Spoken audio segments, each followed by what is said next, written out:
estudantes, tudo bem? Eu sou a professora Fabrícia e estou aqui para conversar um pouquinho com vocês sobre o programa Linhas do Conhecimento. A partir de agora, nós teremos uma série de videoaulas que vão trazer informações sobre diferentes espaços da nossa cidade. Mas antes da gente começar, vocês sabem da importância de fazermos a higienização das mãos, não é? Vocês sabem da importância de respeitarmos as medidas sanitárias neste momento. Então, eu vou fazer a minha higiene aqui com álcool gel e já vou dar um tempinho para que vocês possam fazer a higienização das mãos aí na casa de vocês também. Aproveitem esse tempo para separar alguns materiais que nós vamos precisar para a aula de hoje. A ideia é ter um caderno, um lápis, uma caneta, uma folha e se você tiver aí à disposição algum recurso tecnológico como um smartphone, um tablet ou computador, pode ficar à vontade também. A ideia é ter algum recurso para que vocês possam anotar informações que vocês acharem importantes ao longo da nossa videoaula. É bem importante esse processo de anotar porque isso funciona como uma memória auxiliar, para que a gente possa consultar isso posteriormente e ampliar o nosso conhecimento. Então, vou dar um tempinho para que vocês possam se organizar.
Selecionaram os materiais?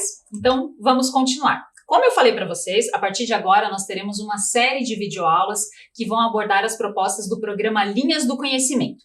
Esse programa que trabalha com práticas de exploração da cidade por meio de propostas lúdicas, de ampliação cultural e de aulas de campo. Provavelmente você já ouviu falar sobre as propostas do programa Linhas do Conhecimento lá na sua escola. Talvez você já tenha até participado de alguma aula de campo conosco. Mas agora, devido às medidas sanitárias, nós estamos trazendo as propostas aqui para as videoaulas, para que possamos continuar ampliando o nosso conhecimento sobre a cidade e trazendo mais informações para vocês. Então, o programa Linhas do Conhecimento ele está embasado nesses 3 pilares aqui, ó: conhecer, amar e cuidar. Então, a ideia é explorar, é conhecer diferentes espaços da cidade, para que a gente possa desenvolver também esse sentimento de pertença, para nos sentirmos responsáveis e pertencentes àquele espaço. Desenvolver e educar o nosso olhar para observar o que tem de belo na nossa cidade. E aí sim, podermos ser protagonistas nesse cuidado pelo espaço da nossa cidade. A ideia é que a gente conheça diferentes espaços e não só pontos turísticos da cidade de Curitiba, mas o programa Linhas do Conhecimento ele trabalha também com aulas de campo locais, para que a gente possa observar o que tem no entorno da nossa escola, o que tem no entorno do nosso bairro e que precisa ser admirado e conhecido. A proposta é que Curitiba seja uma cidade educadora, que a gente possa ampliar os espaços de ensino e aprendizagem para além da sala de aula, para além dos conteúdos que a gente tem na escola, conhecendo esses diferentes espaços da nossa cidade. Mas e você? Você conhece Curitiba? Você conhece os bairros da cidade, os pontos turísticos? Sabe o que tem aí ao redor da sua casa, da sua escola, no seu bairro? Para isso, eu preparei aqui para vocês um quiz curitibano. Eu vou mostrar uma série de imagens e a ideia é que vocês consigam observar e possam identificar onde fica esse local, qual que é o nome desse monumento, dessa obra de arte que vai aparecer, ou mesmo em qual região da cidade ela está localizada. Vamos lá? Então, olha só, vou mostrar aqui para vocês a primeira imagem do nosso quiz. A ideia é que vocês, então, observem e anotem. Tentem identificar. Vocês sabem onde está localizado?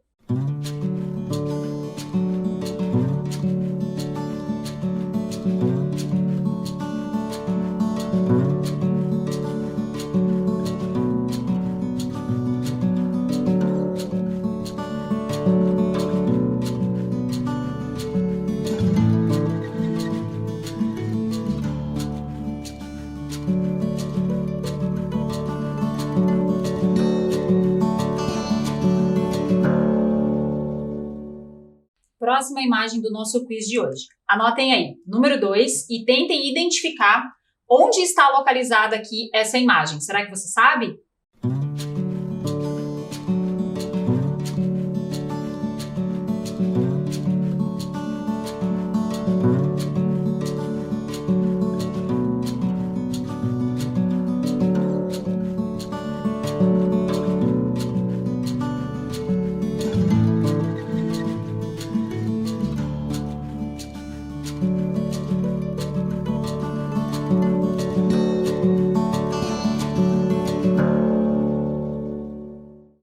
Agora vamos para a imagem número 3 do nosso quiz. Veja lá, você conhece? Onde será que fica? Uma imagem um pouquinho diferente, não é? Pensa um pouquinho aí.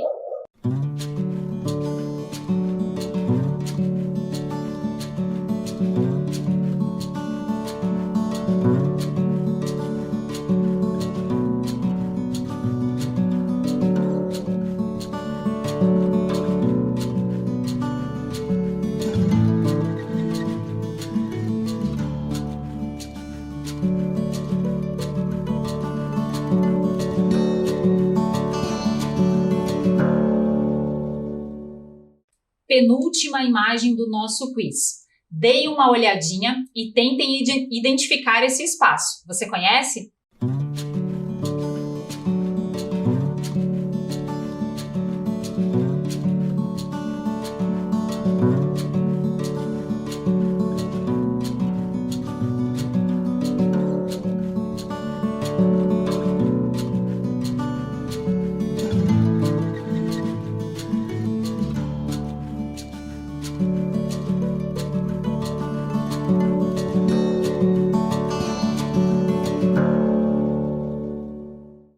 Vamos para a última imagem do nosso quiz. Olha só, esse espaço aqui tem relação com a proposta pedagógica da videoaula de hoje. Será que você conhece?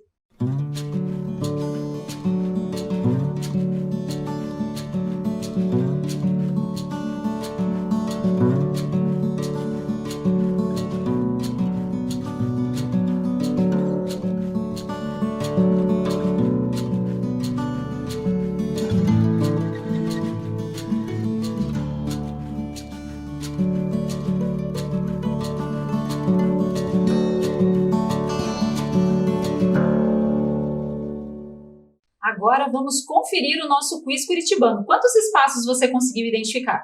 Olha lá, imagem número 1, um monumento em concreto, o jacaré, que se encontra na entrada do Parque Barigui. Imagem número 2, aquele recorte que nós colocamos na tela, olha só, na verdade compõe ali o olho, né? O nosso Museu do Olho, o Museu Oscar Niemeyer, que está localizado lá no bairro Centro Cívico. Ele foi inaugurado em 2002 e em 2012 chegou a ser eleito um dos 20 museus mais bonitos do mundo. Agora a imagem número 3. Olha só, nós temos aqui o Vale da Música, que foi inaugurado em 2018. Trata-se de um palco flutuante para apresentações musicais. Ele está localizado no Lago da Ópera de Arame, que está lá no bairro Abrantes. Imagem número 4. Aqui nós temos o Memorial da Imigração Africana. Esse memorial ele está localizado na Praça Zumbi dos Palmares, no bairro Pinheirinho. E a última imagem do nosso quiz de hoje. Você conseguiu identificar aquela fachada? É a entrada do Parque dos Tropeiros. O parque está localizado no bairro SIC e ele foi criado para homenagear o ciclo das tropas existentes na história do Paraná. E esse espaço tem relação com a nossa videoaula de hoje. Eu vou convidar agora a professora Adriele, que vai apresentar para a gente uma aula sobre o tropeirismo. E aí, leiam comigo, qual vai ser o tema da aula de campo de hoje? Tropeirismo. Nada melhor do que a gente falar de toda essa história num parque, o Parque dos Tropeiros, não é mesmo? Mas sabe, o tropeirismo, ele foi uma atividade econômica de grande importância, não somente para o nosso estado, mas para o nosso país. Iniciou lá em meados do século XVIII, quando a exploração do ouro em Minas Gerais estava no auge. E aí o que acontecia? Os governantes de lá precisavam de animais para transporte de carga e alimentação dos trabalhadores. Sabe por quê? Porque todo este ouro que era explorado em Minas Gerais, ele precisava ser levado até o Porto de Rio de Janeiro. Sabe por quê? Porque esse ouro ele ia ser transportado, sabe para onde? Olha aqui, Portugal. Mas professora, como assim? O ouro explorado no Brasil era levado até Portugal? Sabe por quê? Porque naquela época o Brasil era uma colônia portuguesa. Não tinha ocorrido a independência do país ainda. Bom, continuando aqui. Aí eles precisavam desses animais para transporte de carga e para alimentação. E no Rio Grande do Sul já havia muito desses animais, inclusive uma grande criação de gado. Então, os tropeiros levavam as mulas e os gados do Rio Grande do Sul até as feiras em Sorocaba, São Paulo. E lá, esses animais eram distribuídos aqui para Minas Gerais. A mula era um dos animais mais utilizados por ter grande resistência a peso em grandes distâncias, além dela ter um bom equilíbrio. Sabe por quê? Porque no lombo dela, nas suas costas, digamos assim, era colocado a cangalha, parecido com esse aqui, um artefato de madeira ou de ferro, onde nas laterais eram amarradas as cargas. Então, como o trajeto a ser percorrido por eles era irregular, então ela tinha que equilibrar essa carga. E agora eu te pergunto, você sabe qual é a diferença, por exemplo, entre mula, cavalo e jumento? Bom, será que ela só muda de nome de acordo com a região? Quem vai contar para nós um pouquinho essa diferença é a professora Cida, da Regional Cajuru.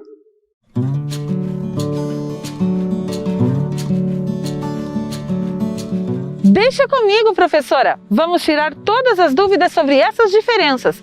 Mas, para conversar sobre isso com vocês, escolhemos um lugar muito especial. Onde será? Não poderia ser outro, senão o Jockey Clube do Paraná, aqui no bairro Tarumã. Venham comigo! O cavalo, o jumento e o burro podem até contar com semelhanças em suas aparências, mas são de espécies distintas. Eles possuem certo grau de parentesco no mundo animal, além de terem em comum o fato de serem vertebrados, mamíferos e herbívoros. Porém, geneticamente, são diferentes. Vamos começar pelos cavalos? Esses animais são os equinos, também conhecidos por ecus cavalos. O macho chamamos de cavalo e a fêmea de égua. Eles têm uma pelagem específica, pescoço mais alongado e a cabeça mais definida. São muitas as raças de cavalos encontradas no Brasil. Essa aqui que você está vendo, por exemplo, é a chamada PSI, puro sangue inglês, muito usada em competições esportivas com corridas e hipismo, por sua grande velocidade e resistência. Os jumentos e jumentas são asininos, pertencem à espécie Equus asinus. Esses animais possuem também outras denominações bem populares, como asno e jegue. São menores que os cavalos, com o pescoço mais grosso e curto.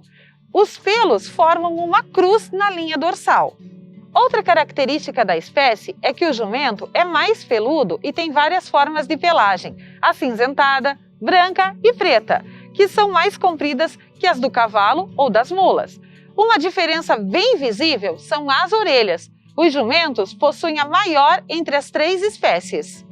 Os burros e as mulas, também conhecidos como bestas, são os muares. Isso mesmo, aqueles comercializados desde a época dos tropeiros, animais fortes e resistentes. Quanto ao porte, eles são mais altos que os jumentos e sua pelagem é mais baixa, como a dos cavalos. São considerados animais híbridos, isto é, não se reproduzem, pois são gerados de 2 espécies diferentes, equinos e asininos. Observe aí, a cruza do jumento com a égua gera o burro ou a mula, e a do cavalo, com a jumenta, gera o bardoto. Como pudemos ver, os asininos e muares são resistentes, dóceis e atuam muito bem como animais de carga, pois percorrem longas distâncias carregando muito peso em suas cangalhas. Ao contrário do senso comum, estas espécies demonstram inteligência por vezes superior à dos cavalos, não se assustam com facilidade e não se colocam em situações de risco, além de serem hábeis e disciplinadas. Os muares podem ser, inclusive, treinados para competições, adquirindo novas utilidades. Quanta informação, não é mesmo? Espero que vocês tenham gostado e aprendido um pouquinho sobre esses animais que fizeram e ainda fazem parte da nossa história.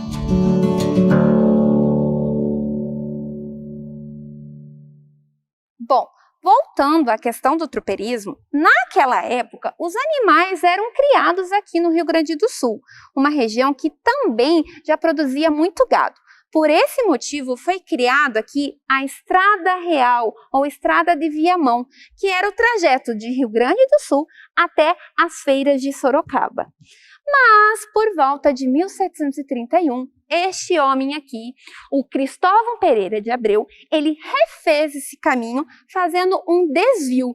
Aí, então, originou-se esse caminho aqui, que em 1733 realizou a primeira viagem de carga com os tropeiros. Esse caminho, que em grande parte era formado por trilhas abertas por índios, ligava a região sul até São Paulo. Essa viagem era longa, por isso eles faziam pontos de paradas, e nesses locais começou então a surgir as primeiras vilas. O caminho era longo, as viagens poderiam demorar meses, principalmente se o tempo tivesse ruim. Analisa comigo, se hoje eu fosse fazer esse trajeto do Rio Grande do Sul até São Paulo de carro, eu demoraria cerca de 14 horas. Se eu fizesse essa mesma viagem de avião, cerca de 2 horas. Quanto tempo você acha que demorou para fazer essa viagem aqui? Bom, há indícios que indicam que a primeira viagem feita pelos tropeiros com as mulas e cargas demorou cerca de 18 meses, contou com cerca de 130 tropeiros e 3.000 animais. Meses e meses fora de casa, percorrendo um longo caminho, os animais e os tropeiros se desgastavam muito durante a viagem. Foi então que começou a surgir as invernadas, que eram os pontos de parada para o gado e também descanso dos tropeiros. Os Campos Gerais e Lapa eram locais que possuíam muita pastagem, além de ficar mais ou menos na metade do trajeto. Portanto, as tropas paravam lá por mais tempo, para que o gado ganhasse mais peso e assim ficasse mais valorizado para ser vendido nas feiras de Sorocaba. A antiga Estrada Real saía aqui, de Viamão, no Rio Grande do Sul, e percorria locais como Lages, Castro, Itararé, rumo a São Paulo. Observem que Curitiba não ficava nesse trajeto, mas recebia muitos tropeiros para a venda de seus produtos. Um dos locais que remetem a esse período está localizado no centro de Curitiba. É o Centro Histórico Largo da Ordem. Inclusive lá há um bebedouro do século XVIII. Quem vai contar para a gente um pouquinho sobre essa história é a professora Ana Paula, da Regional Matriz.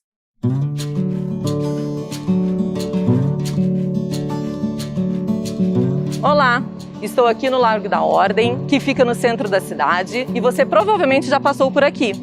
Vamos conhecer um pouquinho da história deste lugar e sua relação com o tropeirismo. O Largo é o conjunto histórico mais famoso de Curitiba. Ele se chamava Largo Coronel Enéas. É uma homenagem ao Coronel Benedito Enéas de Paula. Ele foi uma figura muito importante do cotidiano curitibano em meados do século XIX. No início do século XX, o Largo Coronel Enéas passou a se chamar Largo da Ordem, em função da igreja da Ordem Terceira de São Francisco, que no século anterior desmoronou e foi totalmente restaurada no século XX. Os jornais da época, lá por 1978, noticiaram as obras na igreja e a preservação de uma das construções mais antigas da cidade, com a manchete "Restaura-se a Ordem", e assim passou a se chamar Largo da Ordem. Em frente à igreja, temos o bebedouro do Largo da Ordem. Ele é uma construção de pedra com uma bacia de ferro no topo, e era aqui que os tropeiros davam de beber para seus cavalos e suas mulas, enquanto eles vendiam e trocavam suas mercadorias na região. Antes da construção do bebedouro, os donos dos comércios locais utilizavam baldes para dar água aos animais. Hoje, o bebedouro é o patrimônio da nossa cidade, e os pássaros são os que mais usufruem desta benfeitoria. Outro monumento que remete ao tropeirismo é o Cavalo Babão. Você sabia que, na verdade, o nome dessa obra é fonte da memória? Cavalo Babão é o apelido popular. O monumento é uma homenagem aos tropeiros que viajavam do interior do Paraná com destino a Curitiba, com seus cavalos e mulas. A cabeça do cavalo é feita de granito e bronze. É uma obra do artista plástico curitibano Ricardo Todi e ela foi inaugurada em 1995. Nos dias de hoje, o Largo da Ordem é bastante frequentado por curitibanos e turistas, que aos domingos prestigiam a Feira do Lago da Ordem, que conta com arte, artesanato, restaurantes e música.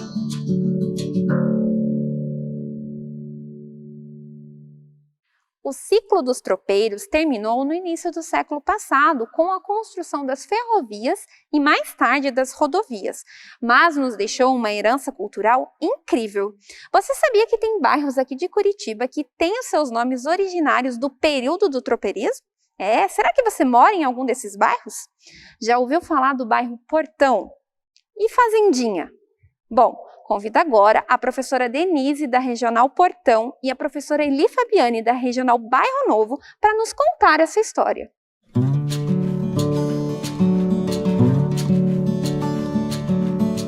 Olá! Vamos saber agora um pouco mais sobre a origem do nome do bairro Portão e a sua relação com o tropeirismo. O primeiro nome dado à região onde hoje se situa o bairro Portão foi Colônia Dantas. No entanto, no século XVIII, a região se tornou local de passagem dos tropeiros que vinham dos Campos Gerais. Este ir e vir acabou por gerar conflitos entre lavradores da região e tropeiros que ali passavam, pois as tropas adentravam as áreas de plantação.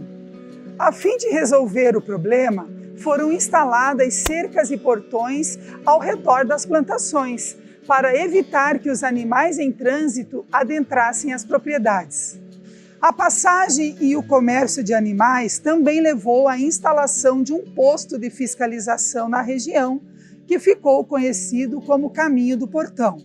Foi tal cenário que deu origem ao nome do bairro. No final do século XIX, a estrada de ferro de Paranaguá foi prolongada até Ponta Grossa, passando pela região onde hoje é o bairro do Portão, sendo instalada ali uma cancela ferroviária. Este foi um grande marco para a região, pois a facilidade no transporte de cargas tornou a região um centro comercial e industrial, principalmente pela fabricação de barricas. Perto da estação ferroviária, localizava-se a Casa Schier, que trabalhava na época com utensílios de selaria, arreios, botinas e sapatos. Ali, os tropeiros faziam a manutenção das tropas e também se abasteciam comprando alguns suprimentos. A loja está ativa até hoje e seu sótão abriga um pequeno museu. Interessante, não é mesmo? Mas não é somente o bairro Portão que teve seu nome influenciado pelo movimento tropeiro. Vamos saber um pouco mais sobre um outro bairro, o bairro Fazendinha.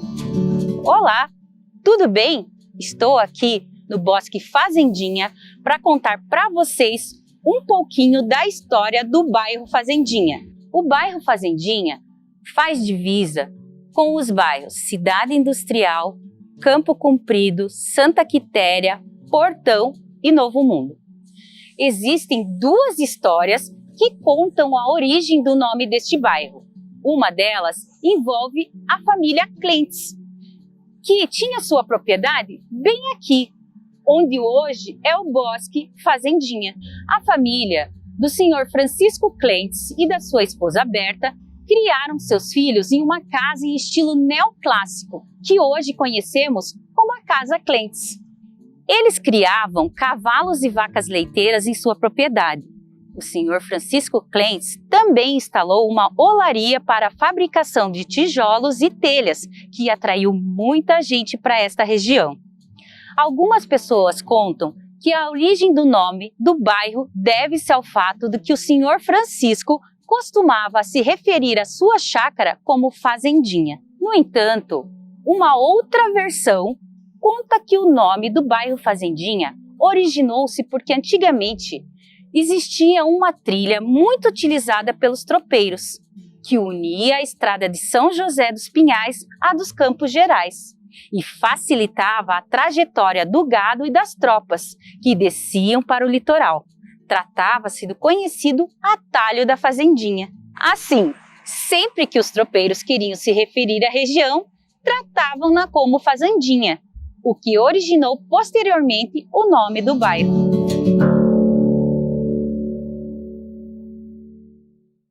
Mas afinal, quem eram os personagens principais dessa história? Quem eram os tropeiros? O tropeiro, condutor da tropa, era um personagem típico da sociedade de antigamente. A formação de uma tropa exigia quantias razoáveis, sendo que a maioria de seus proprietários eram homens de destaque e com boas condições financeiras. Foram donos de tropa aqui no Paraná, Barão de Tibagi e Barão dos Campos Gerais. Os tropeiros utilizavam trajes típicos como esse daqui. Observem só, eles utilizavam botas de cano alto para protegê-los de possíveis animais peçonhentos do chão, espinhos, calça, esse poncho que também servia para protegê-los do frio, lenço e o chapéu para proteger do sol. Os tropeiros também gostavam de usar metáforas em seu linguajar. Observe esse quadro aqui. Eu tenho algumas metáforas usadas por eles e, inclusive, eu as uso no meu dia a dia. É uma herança cultural que foi passada de geração em geração. Você aí de casa já ouviu falar, por exemplo, em amor de mula? Tirar o cavalo da chuva? Será que eu literalmente vou lá e tiro o cavalo da chuva? Claro que não, né? Ela tem um outro significado. Vamos descobrir? Começamos aqui com tirar o cavalo da chuva. O que significa, será que é essa expressão? Vamos descobrir aqui. Abaixando, olha lá, desistir, repensar sobre alguma ação. Continuando, será que você sabe o que significa amor de mula? Você utiliza essa expressão no seu dia a dia? Vamos descobrir aqui o significado. Vamos abaixar, olha só, amor de mula, ela tem relação com a interação entre as mulas, que ora estão se cheirando, se conhecendo, e ora estão mordendo, brigando. Ou seja, esse amor de mula é viver um amor de sem muito carinho, sem muito afeto, colocando e continuando. Picar a mula. Já ouviu falar essa expressão? O que significa assim? Ai, vou picar a mula daqui. Olha só, vamos descobrir o significado dessa expressão. Abaixando aqui, significa o quê? Ir mais rápido, ó. Ir embora. Próxima expressão, dar com os burros na água. Como assim? O que significa isso? Vamos descobrir aqui. Abaixando o nosso papel, dar com os burros na água significa se esforçar para conseguir algum feito, porém não obteve sucesso. Foi lá, tentou, chegou na hora, não conseguiu. E por fim, eu trouxe aqui o significado dessa expressão. A gente vai ler e tentar descobrir a que expressão ele se refere. Então vejam lá, significa não ser bem-sucedido em alguma ação, frustrar-se. Olha só, esse significado se refere à expressão cair do cavalo. Será que essa influência tropeira acaba por aqui? Te digo que não. Podemos também encontrar referências tropeiras na culinária. Que tal a gente ir lá fora e conversar um pouquinho sobre isso? Vamos lá?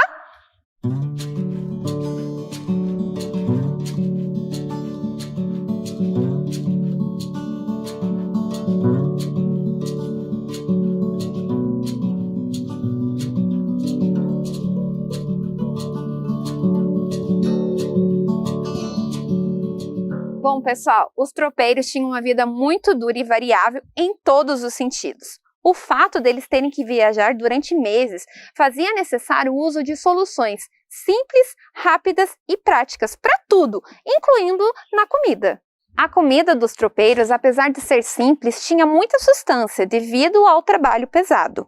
O básico era sempre ter arroz, feijão, sal, alho e farinhas. O café da manhã quase sempre era composto por farinha, feijão e o café de acompanhamento. Já na hora do almoço, esse feijão era enriquecido com carne.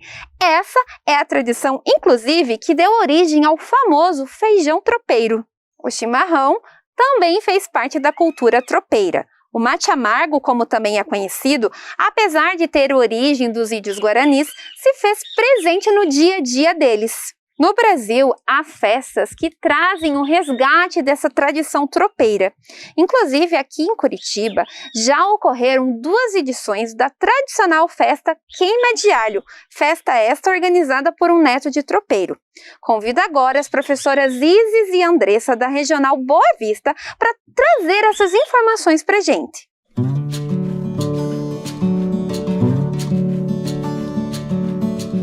Meus cumprimentos para você que está aí ligado nesta aula de campo.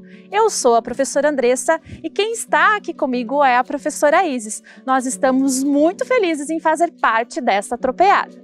Já aprendemos que a herança deixada pelo tropeirismo se encontra nos diversos aspectos da nossa cultura, seja na culinária, na música, no vestuário, no nosso modo de falar ou em todos os outros elementos que compõem o nosso Paraná. E agora nós vamos pegar carona nessa história dos tropeiros que abriram os caminhos aqui no Paraná e contribuíram para a história e cultura do nosso estado. Quem vai nos ajudar a mostrar um pouquinho mais sobre tudo isso é a professora Isis. Então, professora Isis, conta pra gente o que nós temos aqui. Aqui nós temos um pouquinho do que eram os acampamentos dos tropeiros. Essa caixa aqui são as famosas bruacas. E o que eles carregavam dentro dessas bruacas? Em suas viagens, os tropeiros carregavam tudo dentro das bruacas, inclusive os seus mantimentos, a boia da tropeada. E na parada, eles procuravam locais onde houvessem abundância de pasto e água para os animais. E o que determinava a paragem era a tropa. Isso mesmo, professora Isis, mas o nosso desafio de hoje é resgatar uma famosa e tradicional festa inspirada nas viagens dos tropeiros, conhecida como a Queima do Alho. Tradicionais na região sul, centro-oeste e sudeste do país, esse tipo de encontro ganhou esse nome por causa da maneira que os antigos tropeiros preparavam as suas comidas em seus deslocamentos. Em suas viagens, sempre havia a pergunta de quem iria queimar o alho, e aquele que se dispunha, durante a cavalgada, já ia descascando o alho e o colocava em conserva de gordura animal, para que quando chegasse próximo ao horário do almoço ou do jantar, estivesse tudo preparado. Quando chegava o momento da parada, os tropeiros preparavam um fogão improvisado no chão e começavam a queimar o alho. Na hora que a comitiva sentia o cheiro do alho, era sinal que vinha comida por aí. O cardápio tinha como base o próprio feijão tropeiro, arroz, carnes, tudo preparado em panelas e chapas rústicas. As festas são organizadas com barracas, parecidas com aquelas barraquinhas de feira. Organizadas uma ao lado da outra, cada barraca representa uma região. As comitivas organizavam os fogões de chão para esquentar a água, para preparar o feijão, a carne, o arroz.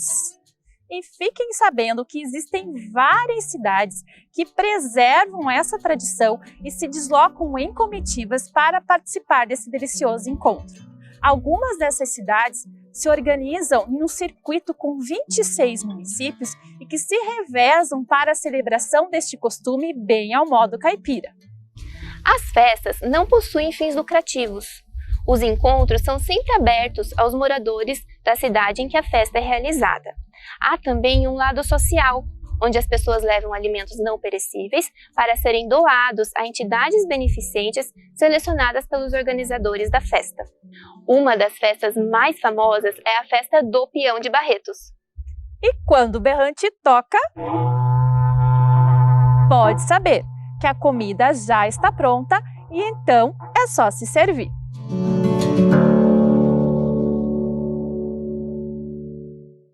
Por todo o nosso estado, podemos encontrar diversas homenagens e referências aos tropeiros.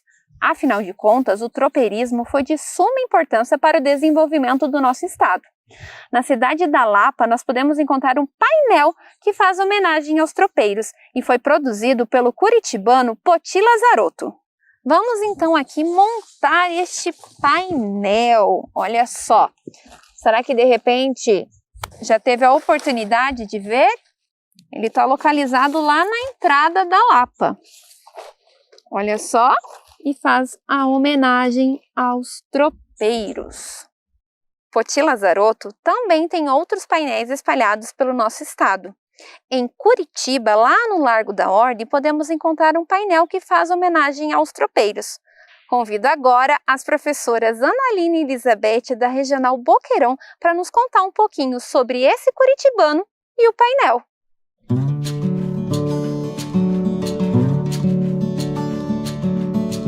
Olá! O desenhista, ilustrador, muralista, gravurista e professor Napoleão Potiguara Lazarotto era tão curitibano que até nasceu em 29 de março de 1924. Nesta data, a capital paranaense comemorava 231 anos de fundação.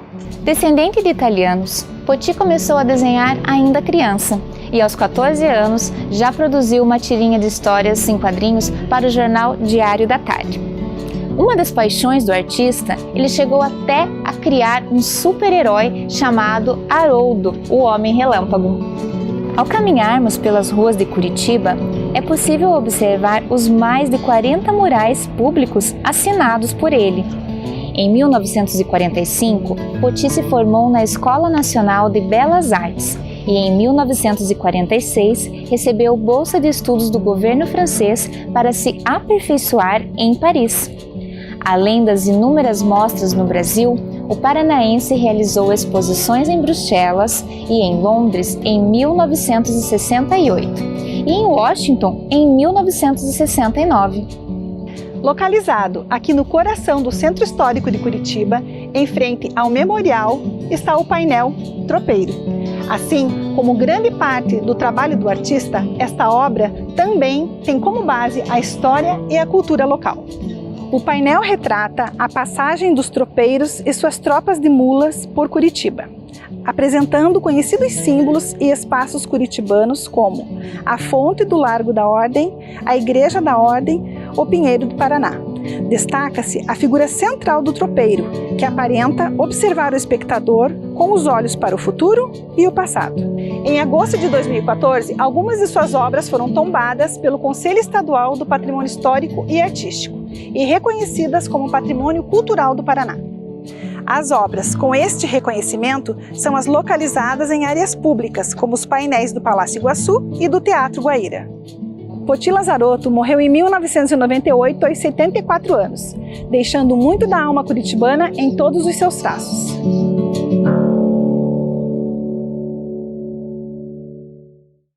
Você sabia que há uma data específica em comemoração aos tropeiros? Quem vai contar essa história pra gente é a professora Adriane, da Regional Pinheirinho.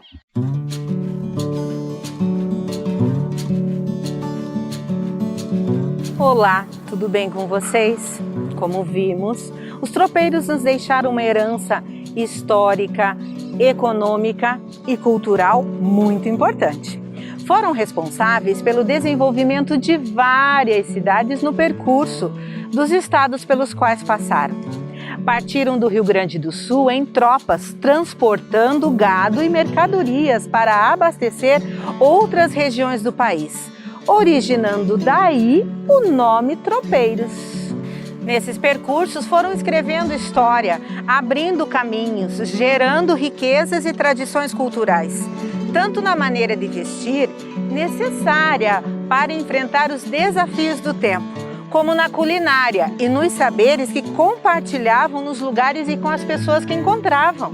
As viagens, verdadeiras aventuras, duravam dias, semanas e meses. Longe de suas famílias, os tropeiros enfrentavam chuva, frio, calor, falta de comida, perdiam animais e se perdiam nas rotas.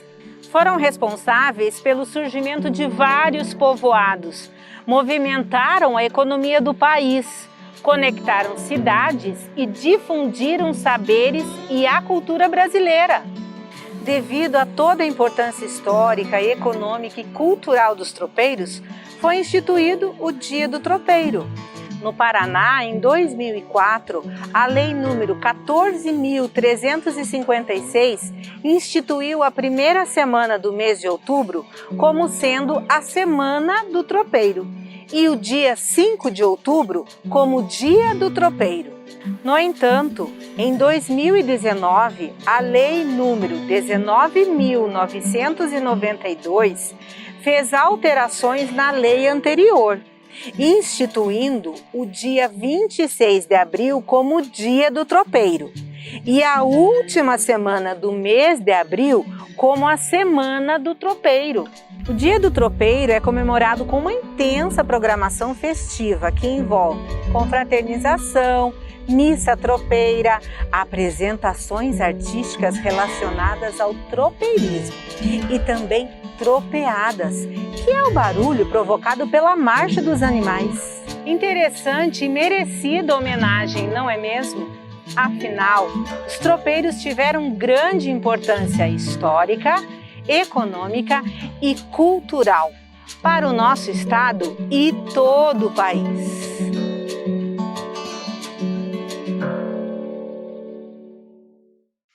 Ah, quanta história, não é mesmo? O movimento tropeirista não foi somente uma alternativa de transporte ou um ciclo econômico-social. Ele está diretamente ligado ao processo civilizatório do Paraná e suas cidades. Bom, estamos chegando ao fim da nossa aula. Para finalizar, quero compartilhar com vocês um poema produzido em 2001 pelos estudantes do Colégio Estadual Doutor Munhoz da Rocha. Os tropeiros. Sabemos que muitas cidades tiveram origem com os tropeiros. Eles já foram personagens de muitos brasileiros. No início do século XVIII, com a descoberta do ouro em Minas Gerais, a região sul despertou o interesse dos demais. Nas fazendas que criavam gado para a produção de carne e couro, e também existiam mulas que iam onde estava o ouro. E assim surgiu o tropeiro, que era um trabalhador. Ele transportava o gado para as terras do seu doutor. E então, gostaram da nossa proposta pedagógica sobre o tropeirismo? Vocês viram que ao final a professora Adriele leu pra gente um poema que foi escrito por alguns estudantes de um colégio estadual. A proposta agora de atividade é que vocês também tentem elaborar um poema a partir das anotações que vocês fizeram sobre as informações que nós trouxemos ao longo da nossa videoaula. Então você pode aí usar a sua criatividade, consultar ali as suas anotações, a sua memória auxiliar, né, os registros que você fez para elaborar um poema. Uma outra dica também para sistematizar aí o nosso conhecimento a partir do que a gente viu na videoaula é a elaboração de um acróstico. Você pode escrever na vertical a palavra tropeirismo e aí encaixar ali palavras que tenham relação com o tema da aula e que contemple cada uma das letras da palavra tropeirismo. Então, espero que vocês tenham gostado e até uma próxima videoaula do programa Linhas do Conhecimento.